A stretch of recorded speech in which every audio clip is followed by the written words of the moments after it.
हर छोटी बड़ी खबर पहली नजर भारत सिटीजन लाइव न्यूज। कि सभी पार्टियां जो है वो इन मुद्दों को लेके आती है। आपका प्रश्न बिल्कुल जायज है कि अब तक जितने भी पार्टियां आई उन्होंने यही कहा कि हम समाज कल्याण के लिए काम करेंगे, और समाज कल्याण में और क्या आता है? शिक्षा, रोजगार, स्वास्थ्य।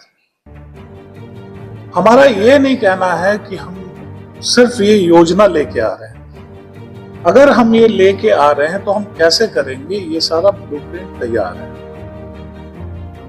जैसा आपने प्रश्न उठाया है कि सरकारी स्कूल में पढ़ाई तो होती है लेकिन अंग्रेजी माध्यम से पढ़ाई नहीं हो पा रही है, बिल्कुल सही आपने कहा है।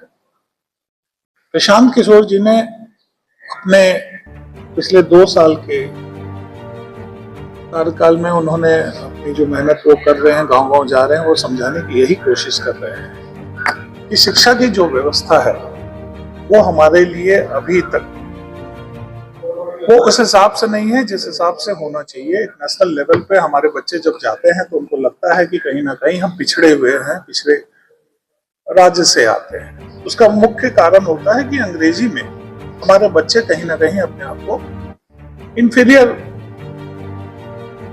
लगता है, उनको कि वो इंफीरियर।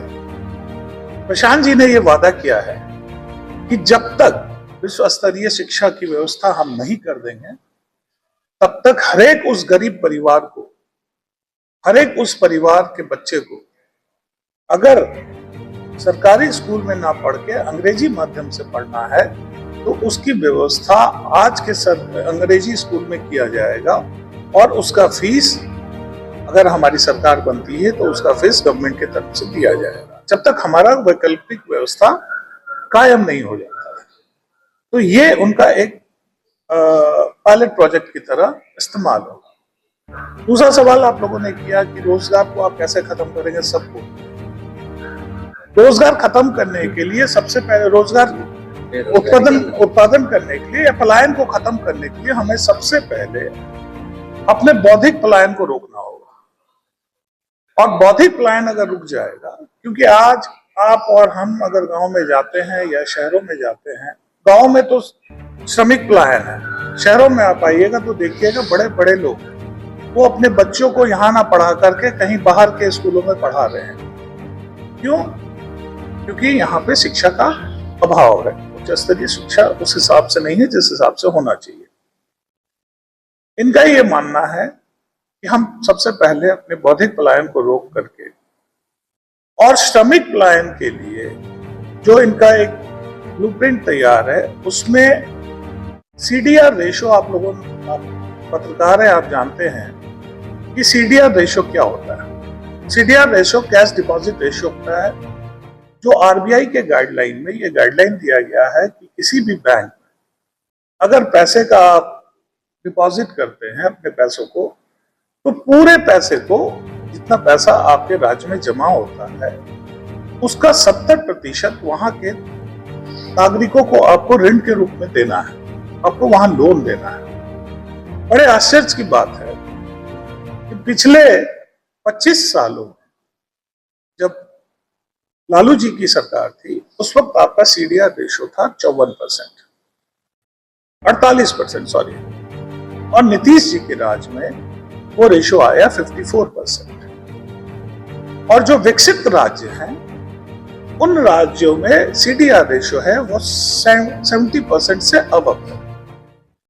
तो हमारा पैसा जो डिपॉजिट हो रहा है वो पैसा कहीं और उन राज्यों में जा रहा है जहां पे वहां के लोग उस पैसे का इस्तेमाल करके और उद्योग लगाते हैं, और हमारे यहाँ से श्रमिक को वहां जाकर के अपना योगदान देना पड़ता है। तो अगर हम उसका, क्योंकि इसकी निगरानी मुख्यमंत्री करते हैं और मुख्यमंत्री हमारे नहीं कर पा रहे हैं, तो अगर इसकी निगरानी की जाए तो वो पैसा हमारे बीच में बटेगा। अगर बटेगा तो छोटे छोटे उद्योग लगेंगे, जब छोटे उद्योग लगेंगे तो कोई घर बना रहा है तो मजदूरी आपको मिलेगी, कोई उद्योग लगा रहा है तो वहां आपको रोजगार मिलेगा। तो ये एक पूरा इकोसिस्टम तैयार किया जाए। इस तरह से हम जो है पलायन को रोकें।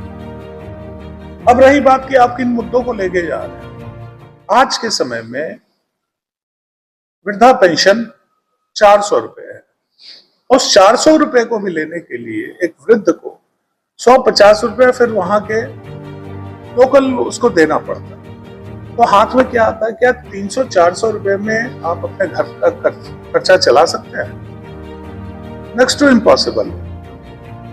तो वृद्धों के लिए 2000 रुपया, और एक घर में अगर महिला और पुरुष 2 वृद्ध हैं तो उनको 4000 रुपये मिलेगा, ताकि वो कम से कम अपने दवा का, अपने खाने का इंतजाम कर सके।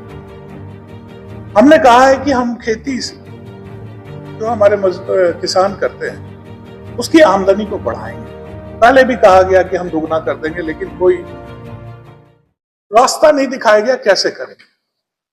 जब हम लोगों ने कहा कि खेती को हम मुनाफे के लिए कर देंगे, तो हमारा यह मानना है कि आज जिस मनरेगा को आप गांव में नहर बनाने में, रोड बनाने में और इन सब चीजों में इस्तेमाल कर रहे हैं, क्या मनरेगा के मजदूरों को अगर हम किसान के लिए मजदूरी उपलब्ध करा दें तो आपसे से हम पूछते हैं क्या उनकी आमदनी बढ़ेगी कि नहीं बढ़ेगी? अगर खेत में मजदूर जो काम कर रहे हैं उनको हमको मजदूरी ना देना पड़े तो वाजिब है कि हमारा जो प्रॉफिट है वो बढ़ जाए। तो इस तरह से किसान के लिए हम लोग ये प्लान लेके आ रहे हैं। तो मेरे कहने का मतलब ये है कि हम सिर्फ आपको ख्वाब नहीं दिखा रहे हैं, हम कैसे उसको पूरा करेंगे हम उसकी बात करें, मतलब पूरे इम्प्लीमेंट पे काम करेंगे। जी बिल्कुल। निश्चित तौर पे अगर जनस्वराज की सरकार आती है तो वो जनता की सरकार होगी, ना कि किसी एक व्यक्ति की सरकार होगी। जिस तरह से अभी आपने सवाल किया कि भाई अभी जो आप करना चाह रहे हैं गृह जिला से क्यों कर रहे हैं मुख्यमंत्री के, तो ये मैसेज देना है। कहावत है कि जिसके सैया भय कोतवाल तो डर काहेगा।